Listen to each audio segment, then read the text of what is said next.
Alright, we're back at the sink, and here is a bar of my cedar tea tree oil that I did in a cupcake mold because I had a little extra. Look at that. Look at the lather already. It was dry over there, and I just touched it with wet hands.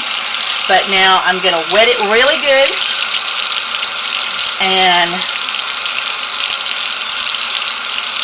look at the lather peeking out. Now that is some awesome soap. Whoop, it got away. And look at the lather. You can shampoo your hair in my soap. You can wash from head to toe.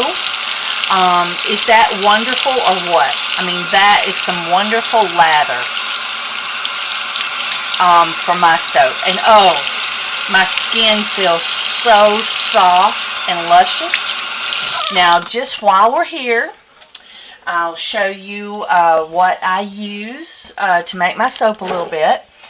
Here's some organic coconut oil. There's a jar. I just emptied out. And this is my postal scale. I use this to ship off your soap, and I also use this to measure my soap ingredients. One thing about that, everybody should know this, and it is just awesome.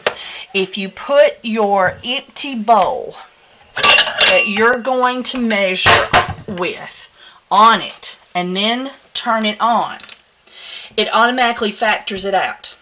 So you're pouring some ingredients in, and then you remove your bowl, then to dump it, and let's say you need to do some more, you're right back at zero. Now, if I turn this off and then turn it on, if I put the bowl on there and hit tare, alright, now, well, I didn't hit it hard enough. Okay, now it's at zero. But let's say I put a little bit too much in there and I need to get a little out, maybe some water or something. If I take it off and then put it back, it puts in the weight of my bowl. So you always want to have it off, put your bowl on, and turn it on. And then you are good, back to zero every time. And if you have something in there, it will show the weight of what's in there every time, and it won't change it. Alright. Oh, the grandbaby is awake. Over here is my Health Master top, and this is some of those silky oats that I ground. I mean, this thing was expensive, and it makes the most wonderful powder out of those oats. And so they just dissolve in the bar. You never even know they're there. And over here, oh, see, there's some of those little scrap balls that we made up. This is my crock pots where I make my soap. And I was telling you about the red beet powder. See, it's called Wildwood Country Store, and they are a vegan store.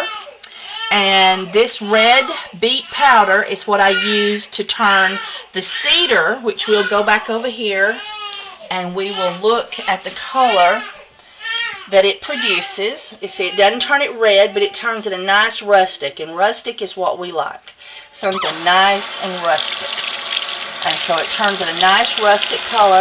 Sometimes there'll be a little spot of the beet powder that doesn't dissolve, and I don't know, I just think that's awesome. I love rustic things. I'm into antiques and old things. Alright, so that is how we cut our soap, how we mold our soap, and how we made our soap mold, and a few little extra hints in there.